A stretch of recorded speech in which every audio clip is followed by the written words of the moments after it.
It was fun. It was great. Thursday night football. All in. The backyard brawl. You know, the fact that they have a nickname, if you have a nickname to your game, you have to play every year. The fact that Pitt and West Virginia don't play every year, see, those are the things that we miss out on. Like if you said the Red River Rivalry, even though I don't like the name, but the Red River Rivalry, formerly the Shootout, and if they didn't play every year, I'd have a problem with that. I like tradition. If you want to go to another conference, fine. But I like when you're able to play and continue that rivalry. Because, and I know, well, why don't you form new ones? I like the old ones. How about we hold on to just a little bit of nostalgia? That's all.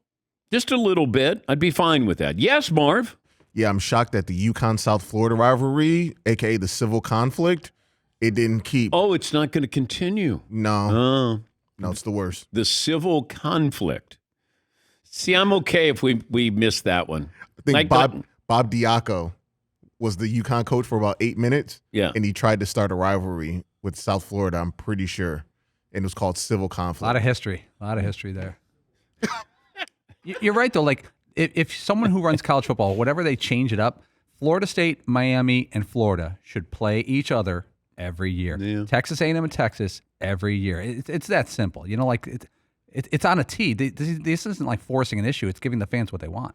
And I think scheduling as we move forward is going to be interesting to watch because certain schools are not going to be able to schedule some of these other teams, these schools. If you're a smaller school, it's going to be harder because it feels like these conferences, these commissioners are going to say, no, you have to play the teams in your conference. And this is probably going to eliminate some of those games that you might have outside your conference. I hope that we continue some of these traditions. I think it's important for college football. I understand we're moving into a whole new world, and this is what you're going to have. You're going to eventually get to AFC, NFC with college football. You're going to have teams from the East and the South, and you're going to have Midwest and West, whatever it is. And maybe it's 40 teams, maybe it's 50 teams. And that's where I think we're headed with two major conferences with college football. I do feel that. I don't know when it's happening. Now, if you want to do it where it's more like the Premier League, where there's relegation, I'm all for that. I'd love to have that. You have the rankings that come out at the very end. Maybe it's the Music City Bowl and you're playing in that bowl game and you have to win. I love that. Now you've got top end that we care about, even if you're the 50th team or the 51st team. I think that would be fun. And even when Nick Saban was on with us a couple of weeks ago, he brought up relegation. I love it. He goes, don't they do that in soccer? Yes, they do, Coach. That thing there in Europe that they do. Yeah, they do that relegation thing there. Yeah. How do you think the conversation goes with Bill Belichick and Nick Saban when they talk? Because they're friends. So, Seton, I'll be Belichick. You be Nick Saban. Hey, Nick, it's Bill. Bill, how we doing? Pretty good. Yeah, still enjoying it. Got to see Chris Berman the other day. Boomer! Yeah, got to see him. How's D's nuts? Why don't you react like that when I walk in a room? Yeah. Oh, look, Nick. Boomer! Yeah. Whoa! I never heard Bill so animated. I know. The funniest thing. Boomer! Yeah. How excited he was to see Chris Berman. There is a meeting later today. Once again, I am not reporting that it's going to happen. I'm going to tell you it may happen that they would vote. These are the board of managers. They're going to get together and they're going to talk about maybe expanding the playoffs and maybe trying to push this up to 2024. And yes, they may break a contract. Oh my God. So that's what they may vote on today. Don't want to get it caught that I'm saying and reporting here. Want to let the college insiders do that job. Yes, Paul. So it's 11 college presidents meeting, and they may vote. It has to be a unanimous vote. And by the way, I looked at. They have a bio of all the all the college presidents. Lots of bow ties in the pictures. Big bow tie group. College presidents. Huge bow tie group. Except for the priest at Notre Dame. Oh, He's got a collar. Yeah, Reverend John Jenkins. Yeah, he's got a collar there. We'll get to phone call. What's the poll question today, Seton, on this Meat Friday? We got a few options here for you. College football playoff will expand in 2024, 2025, 2026, or our dreams? If they break the contract, What you can't do. apparently. There's a contract here. Yeah. I don't know if they're going to approve this unanimously. I'm going to guess that this is still going to be on hold. Maybe they split the difference, that maybe it comes in 2025.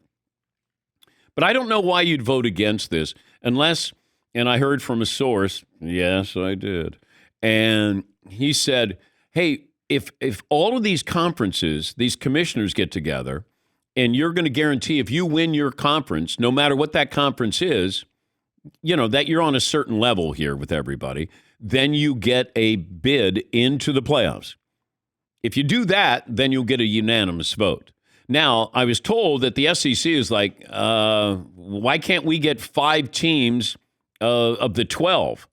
Because if you let everybody, when you win your conference, you get in, then the SEC might go, well, we don't want that. We have the best conference in America. Why shouldn't we be able to get 5 or 6 teams out of 12? Or if you expand to 16. And I was told 12 is more likely. Start at 12, then you expand to 16. But that vote may happen later today. Here's a little more detail on the meeting today. They're called the College Board of Managers. These are the presidents of the universities. They're looking at playoff expansion. Vote or no vote, commissioners likely receive the orders from the presidents to reach a compromise. There's a couple of topics. Number one, how revenue will be distributed in an expanded playoff. Who gets the money? The role of the Rose Bowl is really important. That was a sticking point during the past year of negotiations. And number 3, how automatic qualifiers are used. This according to SportsIllustrated.com. And from what I was told yesterday, can you do a 12-team format? And are you going to have automatic qualifiers? Are you going to give all of these conferences a chance to make the playoffs? That's going to be a tricky part with this. Now, here's another thing to understand. Expanding before the contract ends would not only provide 16 additional playoff spots over 2024 and 2025.